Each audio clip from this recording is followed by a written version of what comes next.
De nombreuses fois au cours de nos prières revient le mot Amen. Mais que signifie-t-il véritablement? Et pourquoi une si grande place pour un si petit mot passé, tel que dans toutes les liturgies, dans toutes les langues en commun, aux juifs et aux chrétiens et aux musulmans?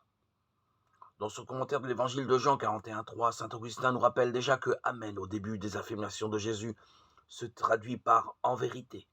Et pourtant, on ne le traduit pas, alors qu'on pourrait dire en vérité, je vous le dis. Ni le traducteur grec, ni le traducteur latin n'a osé le faire, car ce mot Amen n'est ni du grec, ni du latin, mais de l'hébreu. Il est demeuré ainsi sans être traduit, afin qu'il fût rehaussé par le voile du mystère, non pour être annulé, mais pour ne pas être déprécié, en étant mis à nu. La racine hébraïque à laquelle se rattache le mot Amen évoque les idées de fermeté, de constance, de solidité et de sécurité. Quiconque voudra se bénir lui-même dans le pays se bénira par le Dieu Amen.